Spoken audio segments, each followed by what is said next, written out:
The world sees the statue. Granite jaw, bronze skin, a body carved out of myth. The man who said, "I'll be back," and always was. 7-time Mr. Olympia. Hollywood titan. Governor of California.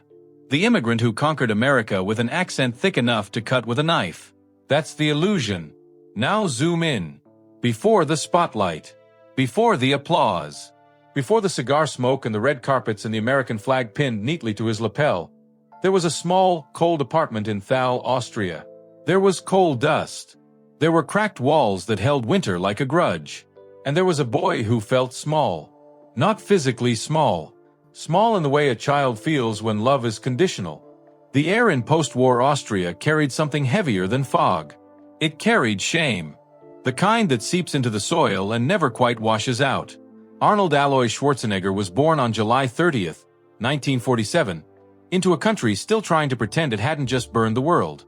His father, Gustav Schwarzenegger, was a police chief, a former member of the Nazi Party, a man built out of discipline and silence. And silence can be louder than yelling. In the mornings, Arnold would wake to the sound of boots on wooden floors. His father's presence wasn't loud, it was controlled. Military. Precise. Breakfast was not a time for laughter. It was a test. Sit straight. Eat fast. No weakness. Arnold once said he could still feel the tension in his stomach decades later. The house smelled like starch and sweat. His mother, Aurelia Schwarzenegger, tried to soften the edges. But softness didn't survive long in that home. His older brother, Meinhard, was the favored one. Arnold knew it early. The look in his father's eyes was different. Approval had weight, and it wasn't his to carry. The internal enemy formed quietly. "You are not enough." It didn't shout. It whispered. It whispered when he lost at sports. It whispered when his father compared him to his brother. It whispered when his body, still adolescent and awkward, didn't yet match the warrior he imagined himself to be. And so he made a decision that would define everything. If he couldn't earn love, he would build himself into something undeniable. At 14, Arnold found a gym. Not the polished kind with chrome machines and music. This was a dungeon of iron. The air was metallic. Chalk dust hung like fog. Plates clanged against bars with a violence that felt honest. He remembers the first time he gripped a barbell. Cold steel. Rough knurling biting into his palms. The smell of rust and sweat. It hurt. Good. Pain made sense. Pain had rules. Lift. Strain. Grow. The body responded. Unlike people. Each repetition felt like revenge against smallness. Against invisibility. Against his father's raised eyebrow. The weights didn't compare him to his brother. They didn't judge his accent. They didn't care if he was liked. They only asked, "How much can you carry?" And he carried more each day. There's something almost religious about obsession when it starts that young. While other boys chased girls or footballs, Arnold chased muscle. He would stare at photos of Reg Park, his idol, a man who had become Hercules on screen. Reg Park wasn't just a bodybuilder. He was proof of escape. Arnold studied those images like scripture. He began to dream in English before he could speak it. He dreamed of America, of gold trophies, of applause that drowned out his father's silence. But dreams in that house felt dangerous. His father wanted him to be a policeman. Stable. Respectable. Austrian. Arnold wanted something larger than Austria. Larger than the apartment. Larger than the shame that lingered over his country. That desire became the thematic thread of his life. An unbearable refusal to be small. Not small in body. Not small in geography. Not small in ambition. The more his father resisted, the more Arnold hardened. He would train in secret. He would sneak off to competitions. He would push through injuries that left his muscles trembling in the dark. There's a specific loneliness in ambition when no one around you understands it. Imagine being 16 and knowing, with terrifying certainty, that your future is not here. He began to feel trapped inside Austria. The streets of Graz felt too narrow, the sky too low, every conversation too predictable. He once described the sensation like this: "I felt like a caged lion." But lions don't stay caged forever. At 18, he joined the Austrian army. Mandatory service. Tanks. Mud. Early mornings that reminded him too much of his father's boots. Yet even there, the obsession followed him. He snuck away during basic training to compete in the Junior Mr. Europe contest. He went AWOL for it. Won the title. Spent 7 days in military prison. 7 days in a concrete cell. Cold. Damp. The smell of metal and mildew. No applause. No trophies. Just the echo of his own breathing. For many, that would have been humiliation. For Arnold, it was confirmation. If the world punished him for chasing greatness, he would chase it harder. But then came the fracture. The kind that doesn't heal clean. In 1971, while Arnold was in America building his bodybuilding career, his brother Meinhard died in a car accident. Drunk driving. Arnold did not attend the funeral. Some say he couldn't. Some say he chose not to. The truth is complicated. Success had already begun pulling him across the Atlantic, away from the family that shaped him. Airfare was expensive. Time was money. Competitions were everything. But beneath those reasons was something harder to admit. Distance had become survival. He had built his identity on leaving, on escape, on shedding the weight of Austria. And now death demanded he turn back. He didn't. A year later, his father died from a stroke. Arnold did not attend that funeral either. Publicly, he was ascending, winning titles, building muscle that looked impossible under stage lights. Privately, the cost was stacking up. There's a specific ache that comes when the people who shaped your pain disappear before you reconcile with them. Arnold rarely speaks about regret. But the silence around those funerals says more than interviews ever could. The internal enemy had evolved. It was no longer just "you are not enough." It became, "if you stop moving, you will feel everything." So he kept moving. In 1968, at just 21 years old, he arrived in America with thick accent, limited English, and a suitcase full of ambition. The air in Los Angeles felt different. Warmer. Less judgmental. Gold's Gym in Venice became his cathedral. The Pacific breeze. The clang of plates. Sunlight hitting sweat-soaked shoulders. He found his tribe there. Found a version of himself that wasn't defined by his father's approval. He began collecting titles like Armor, Mr. Universe, then Mr. Olympia. Each trophy another layer between him and the boy in Austria. But here's the truth. Success doesn't erase childhood. It just buries it under applause. Arnold built a body so massive it changed bodybuilding forever. But inside that muscle was still the teenager staring at Reg Park's photo, whispering to himself that he would not be small. He reinvented himself relentlessly. Bodybuilder, actor, businessman. Each reinvention was an act of defiance against his origins. Yet the fracture remained. When you grow up fighting for validation, you never fully stop fighting. Even when the world finally applauds. Even when Hollywood calls. Even when America becomes home.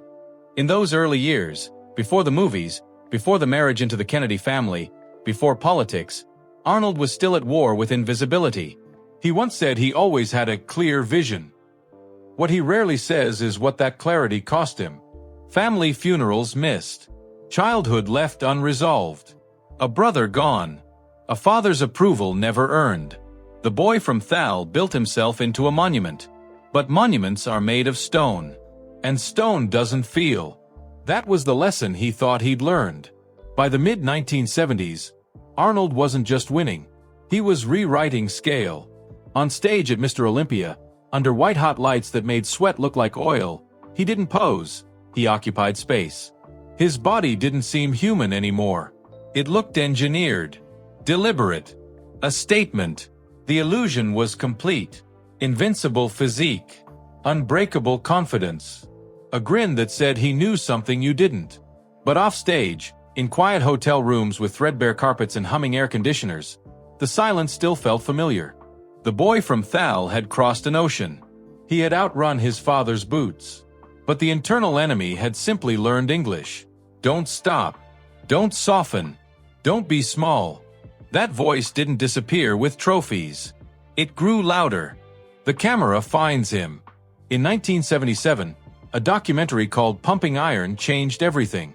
The film captured him not just lifting, but talking, smiling, manipulating, playing psychological chess with other bodybuilders. He described the pump like it was a drug. He compared lifting to pleasure. Audiences didn't know what to make of him. The accent was thick. The confidence was almost aggressive. He seemed both charming and calculating. An immigrant who refused to apologize for wanting more. Hollywood noticed. But here's what they saw. A body too big. A name too long. An accent too foreign. Agents told him to change it. Lose the last name. Take speech lessons. Play smaller roles. He smiled, then ignored them. Arnold didn't want to fit into Hollywood. He wanted Hollywood to stretch around him. That stubbornness, the same force that pushed him through military prison and icy Austrian mornings, now fueled his next reinvention. He studied acting like he studied biceps. He watched American television obsessively. He mimicked cadence, learned rhythm. He invested his bodybuilding money in real estate before he ever became a movie star. That's the part people forget. He wasn't reckless. He was strategic.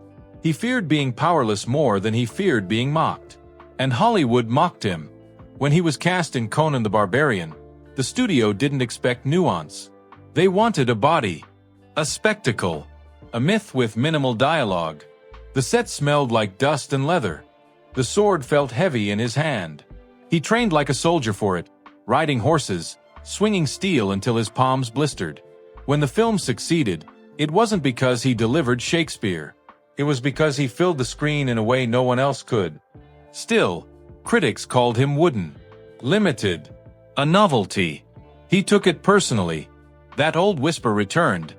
You are not enough. So he chose his next move carefully. In 1984, he became something else entirely. He became inevitable. The Terminator wasn't designed as a vehicle for him. The script was tight, dark, ruthless. Directed by a young filmmaker named James Cameron who believed in precision. Arnold was supposed to play the hero. Instead, Cameron looked at him and saw something colder. A machine. There's a strange poetry in that casting. A boy who learned to shut down emotion to survive. A man who built armor out of muscle. Now playing a cyborg with no feeling. I'll be back. 4 words. Flat delivery. No softness. And suddenly, the accent wasn't a liability. It was iconic. The illusion expanded. Arnold wasn't just a bodybuilder anymore. He wasn't just an action star. He was a brand. The cost of becoming a brand. Fame has its own gravity. The larger you become, the harder it is to stay human. In 1986, Arnold married Maria Shriver, a member of the Kennedy family. It was symbolic. The Austrian immigrant with a father tied to a dark chapter of history now connected to American political royalty. He had done it. He hadn't just entered America. He had embedded himself in its mythology. Their wedding was polished, photographed, perfect. But perfection is fragile. Behind closed doors, ambition doesn't rest. It mutates. Arnold's schedule became brutal. Film after film. Predator. Total Recall. Terminator 2. Judgment Day. Explosions. Helicopters. Jungle heat. The smell of gunpowder on set. He pushed his body beyond reason. Surgeries followed. Shoulder repairs. Knee issues. Pain masked with discipline. The public saw invulnerability. The private reality was ice packs and scar tissue. He rarely complained. Pain was familiar. Silence was familiar. But fatherhood was new. Becoming a father forced something unexpected. Tenderness. For a man raised in rigidity, that was unfamiliar terrain. And here is where the internal enemy shifts again. When you build your life on dominance, on winning, intimacy feels risky. Vulnerability feels like losing. Arnold loved his children. That much is clear. But balancing relentless ambition with presence at home is a test many powerful men fail quietly. He did not fail quietly. The political pivot. In 2003, amid California's political chaos, Arnold stepped onto another stage. Campaign banners. Flashbulbs. Crowds chanting his name. He announced his candidacy for governor of California. To many, it felt absurd. An action star entering politics. But if you trace the thread, it makes sense. He never wanted to be small. Bodybuilding conquered physical space. Hollywood conquered cultural space. Politics would conquer power itself. He won. Governor Arnold Schwarzenegger. The immigrant who once struggled with English, now delivering policy speeches in Sacramento. But politics is not bodybuilding. There are no clear winners. No trophies handed out under stage lights. There are compromises, criticism, endless scrutiny. And then came the reckoning, the collapse. In 2011, as his term as governor ended, the illusion shattered. News broke that Arnold had fathered a child with the family's housekeeper years earlier. The affair had been hidden. The child kept secret. For over a decade. The public reaction was swift, brutal. Headlines didn't show the Terminator. They showed betrayal. Maria Shriver left. The marriage dissolved under the weight of exposure. Arnold later described that moment as his greatest failure.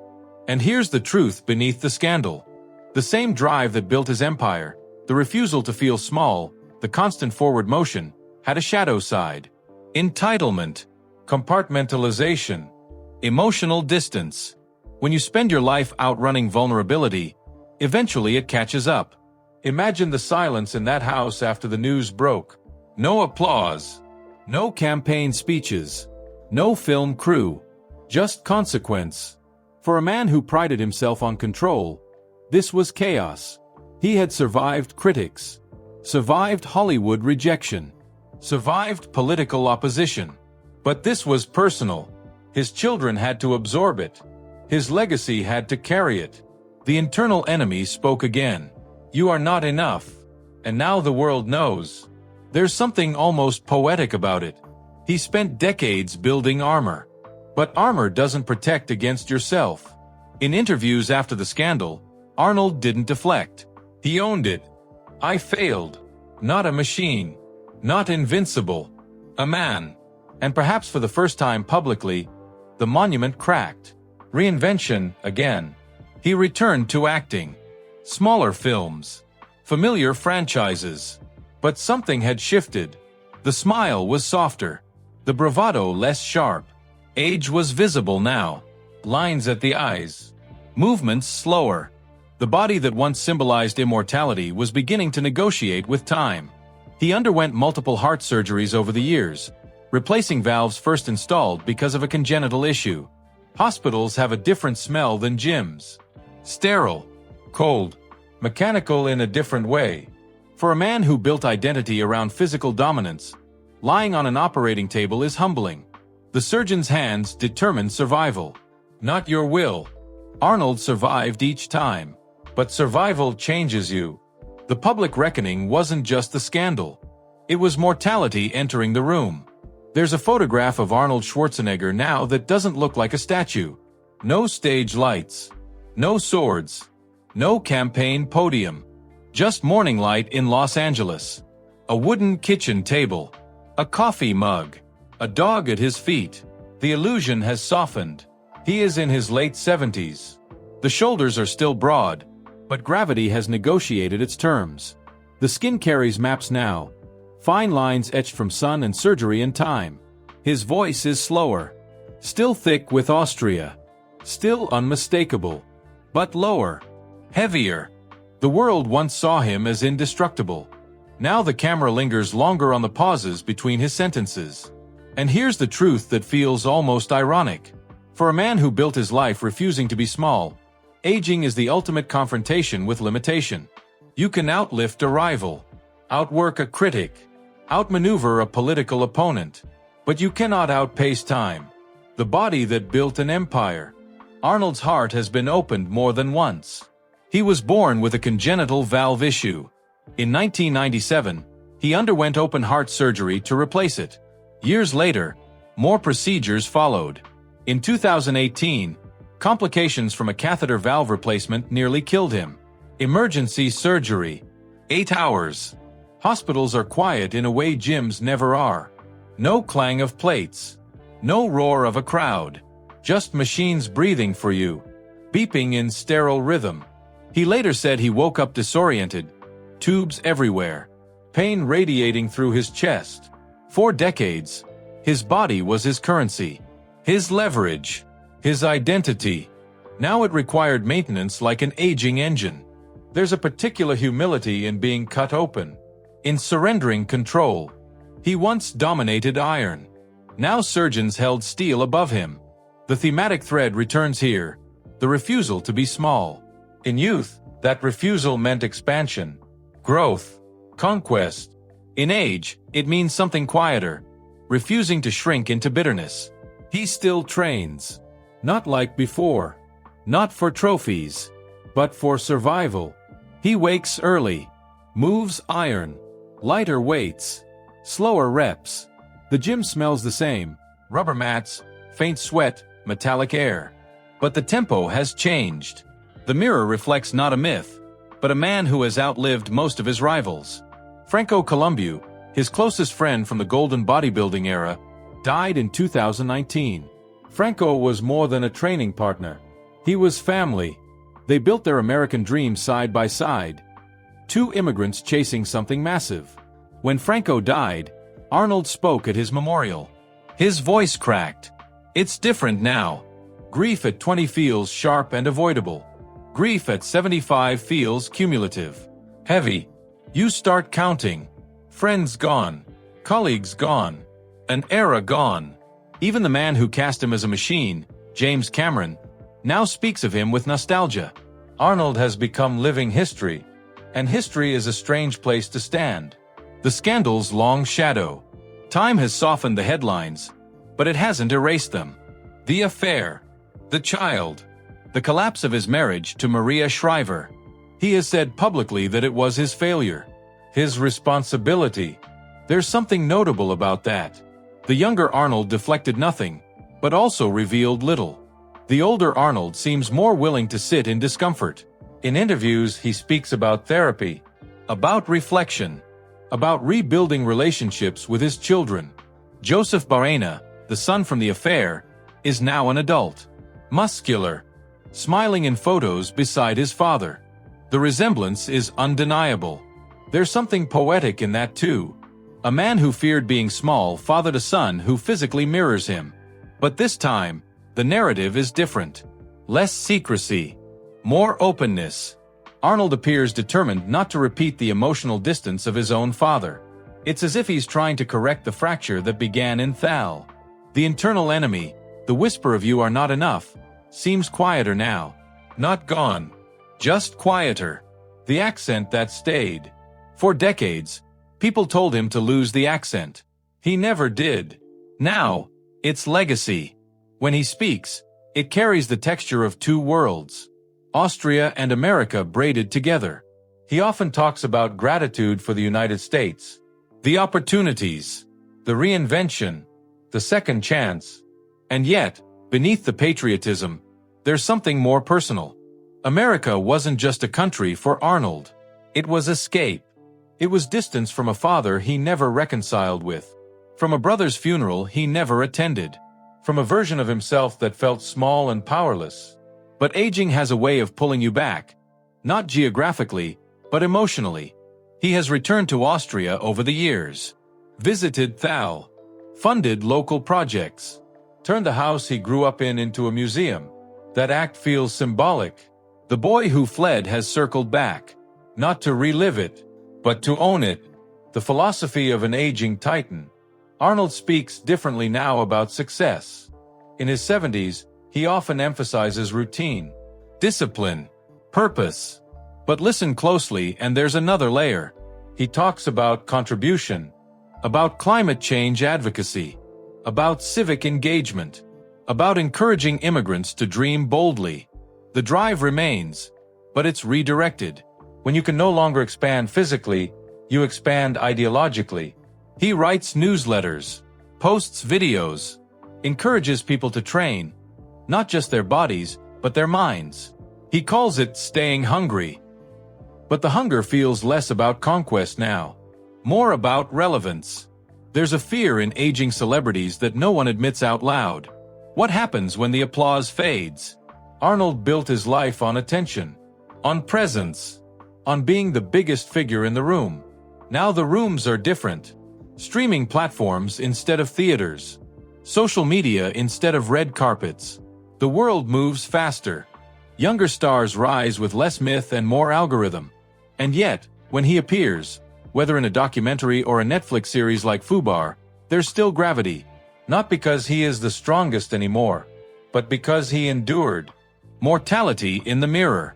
There's an honesty in the way he talks about death now. He said he doesn't like the idea of heaven as it's traditionally described. That it sounds boring. He jokes about it, deflects with humor. But the surgeries, the funerals, the passing years, they force contemplation. When you've spent your life constructing yourself like a monument, you eventually ask, what survives? The films? The speeches? The statues in bodybuilding halls of fame? Or the quieter things? The apology to a child? The hug that lasts longer than before? The willingness to admit fault?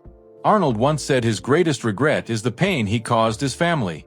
Not a failed movie. Not a political compromise. Family. For a man shaped by emotional distance, that admission feels seismic. It suggests that the internal enemy has transformed. No longer screaming, "Be bigger." Now whispering, "Be better." The Echo. In Thal, the small village where he grew up, tourists now visit to see where the legend began. They walk through modest rooms, narrow hallways. Imagine a boy lifting homemade weights. The illusion and the reality coexist there. The myth of the Terminator. The memory of a child under a strict father's gaze. Arnold's life is not a straight line of triumph. It's a pendulum. Expansion and consequence. Dominance and vulnerability. Escape and return. He refused to be small. And in many ways, he succeeded beyond imagination. But the deeper story, the one that lingers, is about reconciliation. With failure. With mortality. With the boy who once felt unseen. In interviews today, when he laughs, it's less sharp, less performative, more human. The monument learned to feel, and that may be his most unlikely evolution. Because in the end, legacy isn't measured in muscle mass or box office numbers. It's measured in the echoes you leave in people. The son who forgives. The daughter who still calls. The friend who remembers your loyalty. The immigrant who hears your story and believes their own might be possible. Arnold Schwarzenegger built himself to avoid being small. But in the fragile present, scarred, reflective, still stubbornly disciplined, he seems to understand something different. You don't defeat smallness by becoming a giant. You defeat it by making peace with the parts of you that once felt invisible. The boy in the cold Austrian apartment. The man under surgical lights. The father facing his mistakes. All the same person. All still here. And when he says now, half smiling, "I'll be back," it no longer sounds like a threat. It sounds like resilience. Like a man who has fallen, failed, aged, and remained. Not a machine. Human being who refused to disappear.